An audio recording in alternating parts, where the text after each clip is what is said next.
question was, is there any mutation in the virus yet? What I would say is that definitely for the sequencing that's been done, which has been comparatively limited, but the sequencing that has been done is that there is some drift that's occurred, meaning it's readily distinguishable from those first cases, which were essentially a spot-on match to one another. But to say that it's quantitatively important, not sure, meaning it's still like in the 99.5 something of the ones that we've done at Iowa State thus far. Right. So the question was, there's maybe been some discussion about having PEDv be reported or reportable. And what that means is when cases are diagnosed is that they would be reported in a common way about how many and maybe where they're at, this kind of thing. And today PEDv is not a reportable disease. Okay, it's a non-programmed disease, this kind of thing. And I think one of the things, Pat, where they're trying to maybe, because it's kind of a learning thing more than anything, is that all of the animal health officials, this kind of thing, have all been very upfront from the very beginning that there wasn't going to be any actionable response in this kind of thing. But there's definitely a desire to enhance our understanding of how this thing's moving, where it's at, where it's not, as maybe even a proxy to learn for next diseases, in addition to PEDv. But to my knowledge, there isn't any, quote, mandatory reporting of the disease anywhere in the U.S. that I'm aware of at this time. I can answer your question. That discussion has gone on a little bit with our state veterinarian. I was on a conference call, 2 or 3 weeks ago. There's been no action, and I really don't expect any, Pat. But. Sure. Yeah. Go ahead. So, the question was, what about the as far as the impact on the grow finish on a grow finish site, so wean finish site or grow finish site, and then any speculation on the impact of co-infections, kind of stuff. I think and Butch can expand on it probably better than I could, but just from what I hearsay has been, I think quite variable from no question age dependent, so the younger the more significant, the older the less significant. And I think the deal on the whole cofactor thing, I think that's probably one would speculate is probably, but that'll be I think a significant learning curve as we get into it. There just hasn't been that much of it. Yeah, I'd say historically, we've seen these co-infections have greater impact with the respiratory diseases than we have the enteric or the gut diseases. And it seems like most of our gut diseases kind of are one after another and not all at the same time in growing pigs. But anytime you add another agent to the mix, you're going to have some impact. Now, is it highly significant? I would guess not, but I think it'll depend on the situation and what's in there. In the old days with TGE, if we had a nursery that was endemically infected with TGE, we frequently would isolate salmonella in those nurseries. Now, we knew salmonella was there, but we rarely found it. But with the TGE working in there, it seemed like somehow that we got some kind of synergy or activation, and we would almost all those pigs that developed diarrhea, we could also culture salmonella. We get the TGE out, do a rollover elimination, and get it out of those nurseries, then salmonella would just disappear. Still there, but it didn't cause us any headache, any harm. So yeah, it probably does. There probably is going to be some interaction, especially in some sites, depending on the management, the other bugs, and everything. Schwartz would say it just depends. The amazing thing is they sure as hell don't, even though they're infected. At least a lot fewer of them do. And it'll depend on where you can take them. What kind of facility, can you keep them warm, for their age, and can you take good care of them? You can't throw them on a finishing floor, where they fall through the slats without doing something to help them and supplemental heat. But Dr. Yeske, I know you've done quite a few of these. Would you say that's correct, that they get it, but they don't die as many?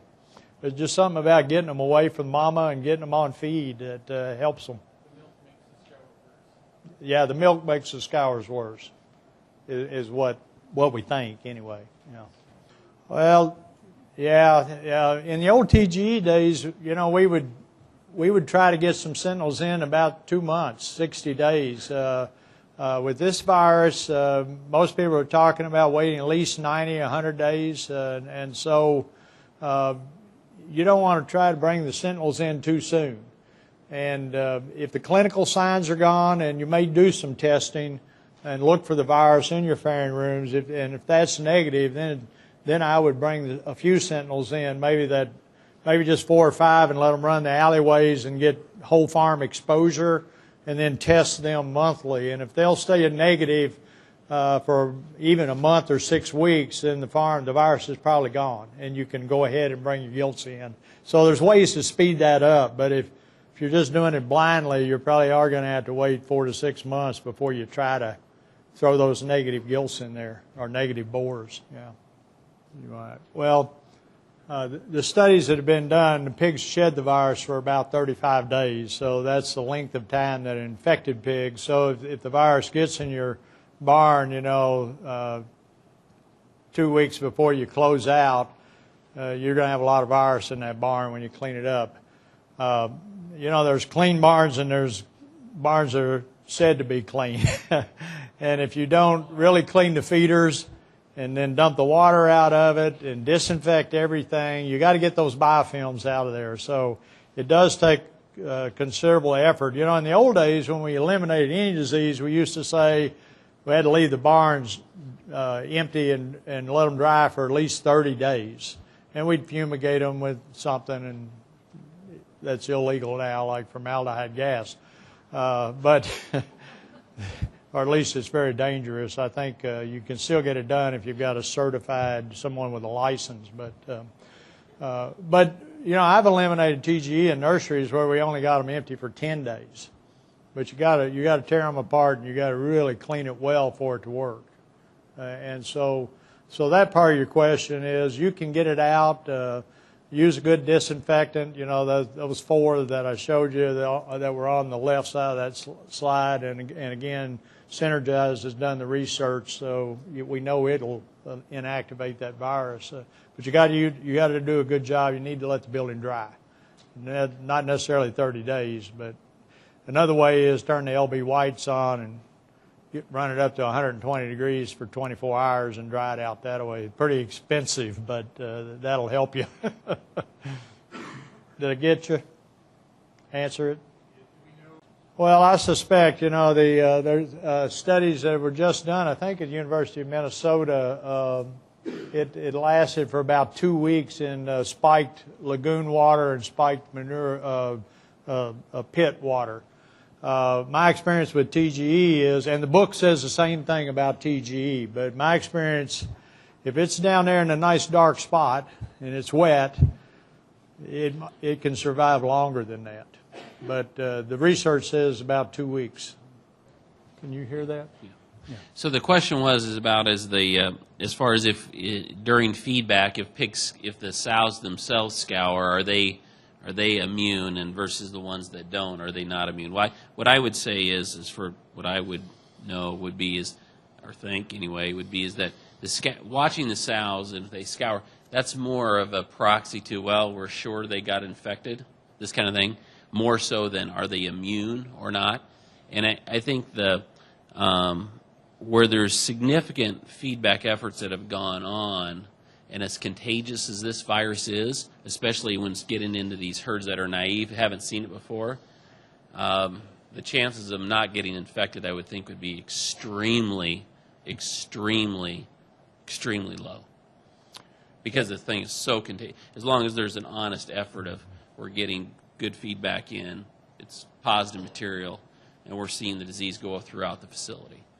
And if you come back and test and look at the serology, 30 days later, 100% will probably be serologically positive, which is an indication of developing immunity. But even in the TGE days, when we fed back, not every sow would get sick. Right. But those rollovers worked just fine if we followed our procedures carefully. I would have some. What was the question? The question was the discussion about rebreaks or endemic, when we can get into some endemic phases. And again, I can share what I've heard, but if there was others in the audience or practitioners that have dealt with some of these, they could sure feel free to speak up. They're not done, right?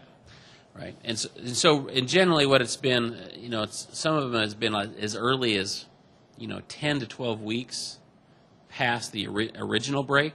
I mean, so these sows that are quote re-breaking, I mean, they were all in the pipe, and so that's where it gets to. I'm not sure if they're done re-breaking or if they're just not done breaking yet, right? And that's where I mentioned is, I think the only commonality, again, that has just come through series of field reports and so on.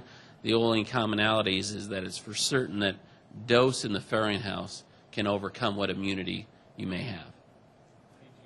Yeah.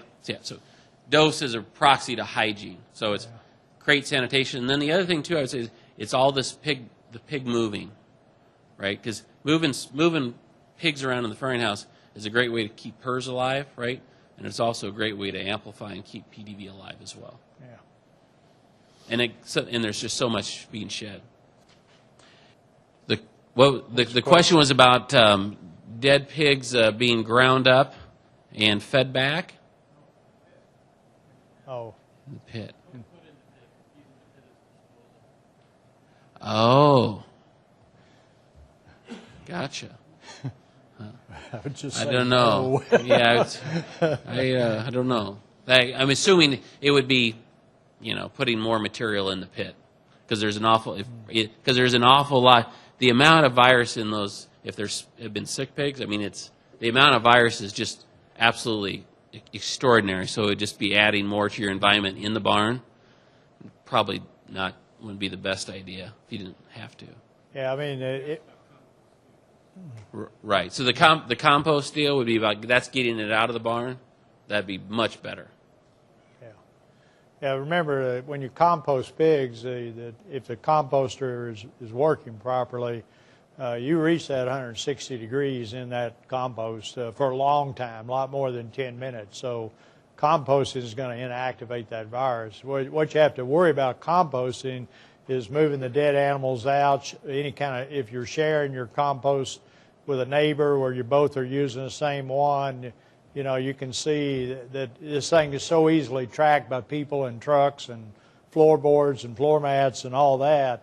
That's just a danger zone. It's just another place that you can track the virus, and distribute it away from your farms. The question is, would you be better off using the foaming agent? And I think when you disinfect trucks, well, certainly in trucks in the winter, contact's important with any disinfectant. The virus and the disinfectant have to come together, and then that disinfectant has to have enough time to inactivate the virus. And so, this time of year, if you wash and disinfect your truck and you're in a hurry and the trucks go right outside and they're not allowed dry, that everything freezes, well, that inactivation process ends right there. And then you put the next pigs on, and the body temperature warms things up. And, when a truck goes down the road with a bunch of pigs on, it's like a washing machine. And so the odds of, the virus not completely inactivated, in other words, there's still some residual infectious virus there, odds are the pigs are going to get it. Now, those foaming agents increase your contact time. They just help it stick to especially the vertical parts of the truck and the sealants longer, and so it's a good thing. The other thing is the propylene glycol works well in our disinfectants as an antifreeze, and you can buy that. It's not very expensive. That's what you put in your RV or your boat.